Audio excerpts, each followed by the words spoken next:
Good afternoon. It's Saturday, January 7th, 2017. For all Western New York news, I'm Scott Levin. Mostly sunny today with a high near 18, a chance of snow showers overnight with a low around 12. Sunday offers a chance of more snow showers with a high near 17 and wind chill values as low as -5. What's in the news? In the run-up to next week's State of the State addresses, Governor Andrew Cuomo is pushing a new child care tax credit that he says will help more than 200,000 middle-class families make their child care more affordable. The tax credit would supplement the current New York State Child Independent Care Tax Credit and more than double the benefit for families earning between $60,000 and $150,000. Those benefits would increase an average from $169 to $376. Congressman Brian Higgins has moved his Niagara Falls office to 800 Main Street, Suite 3C. The office will have the same phone and fax numbers, 716-282-1274 for the phone, 716-282-2479 for fax. The New York Lottery announced a winning ticket for the January 5th Take 5 drawing was sold at North Hot Food at 1008 Avenue D in Rochester. It's worth more than $21,000. The winning numbers for the January 5th Take 5 were 6, 14, 18, 35, and 38. 30-year-old Gregory Covington of West Seneca pleaded guilty to 2 counts of third-degree criminal sale of a controlled substance and 1 count of criminal possession of a weapon on Thursday. Covington was the subject of an investigation by the New York State Police Community Narcotics Enforcement Team. On April 22nd and April 29th, he sold a dangerous mixture of heroin, cocaine, and fentanyl to an undercover state trooper. He faces a maximum prison sentence of 45 years when he's sentenced on March 1st. 34-year-old Robert Acker of Cheektowaga pleaded guilty to possession of child pornography. The charge carries a maximum penalty of 20 years in prison and a $250,000 fine. Prosecutors say Acker was in possession of more than 7,000 images of child pornography, some of which depicted prepubescent children less than 12 years of age, and some of which depicts images of violence. Police news. 25-year-old Keith Pritchett of Buffalo was charged early Friday morning with felony count of tampering with evidence, misdemeanor counts of reckless driving, resisting arrest, reckless endangerment, fleeing a police officer, and obstructing governmental administration following a traffic stop early in the morning near Scajaquada and Kensington Interchange. According to Erie County Sheriff Tim Howard, a deputy stopped a vehicle around 3 a.m. and asked for the operator's license. The operator would not produce any form of identification, and when asked to exit the vehicle, sped away, crashed, then fled on foot. He was tracked down and found to be in possession of marijuana. Pritchett was taken to the Erie County Holding Center where medical staff examined him for injuries sustained during the incident. He's being held without bail, pending a court appearance.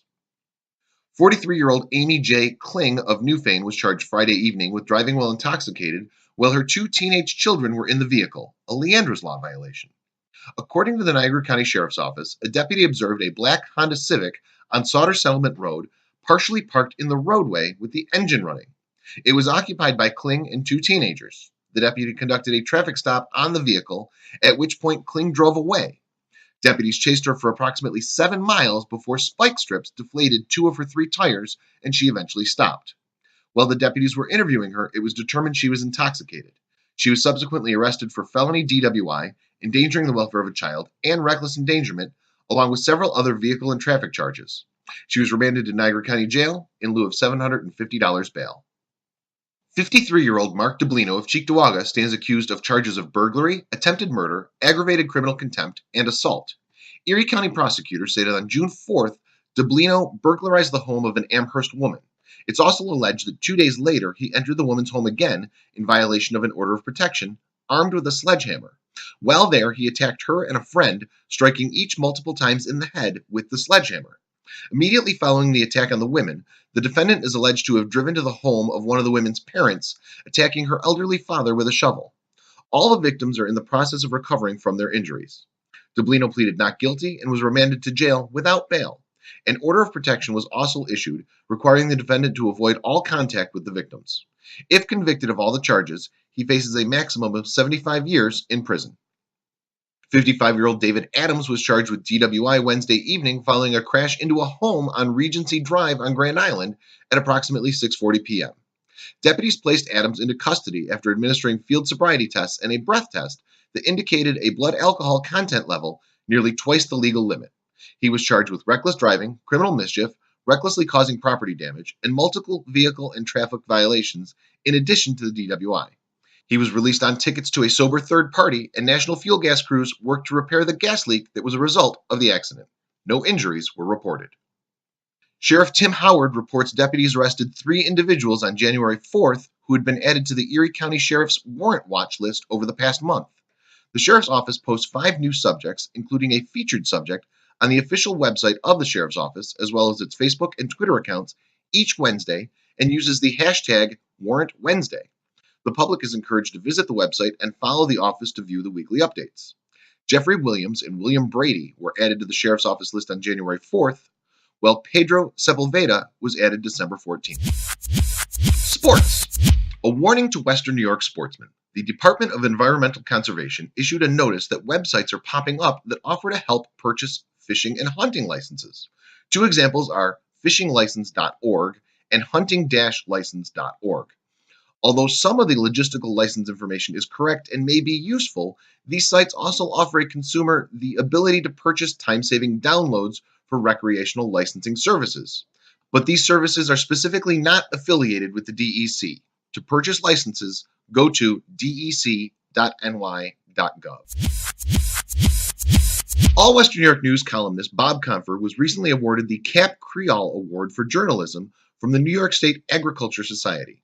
Confer, who pens the weekly Exploring the Niagara Frontier column for All Western New York News, is a contributor to several other organizations and media, including the Lockport Union Sun and Journal. It was the May 19th column, Wage Hikes Will Harm Nonprofits and Their Clients, as published in the US&J, that won the award for the accomplished author and businessman. Part of the award is a cash prize of $100, which Confer chose to donate to the Ag Society to help its educational efforts. Confer's weekly column, Exploring the Niagara Frontier, is published each Thursday morning on All Western New York News. It focuses on nature and science in Western New York. Other works can be found at bobconfer.net. Confer, who lives in Gasport with his wife and daughter, is vice president of Confer Plastics in North Tonawanda. Tomorrow is the 7th annual All Western New York Music Awards. The fun starts at 2 p.m. at Evening Star Concert Hall in Niagara Falls with live music from the Allison Pipitone Band, Lumberjack Matt, PA Line, Mom Said No, Mindy Davy, The Lady or the Tiger, and Arcadia. There will be basket raffles, 50/50s, and plenty of opportunity to meet and greet with friends and fans of the Western New York music community. Plan to make a day of it. Proceeds go to Sugar City. The All Western New York Music Awards is a production of All Western New York Radio and For the Music Promotions. Visit allwesternnewyorkawards.com for more details. That's the news. For All Western New York News, I'm Scott Leffler. Have a great day.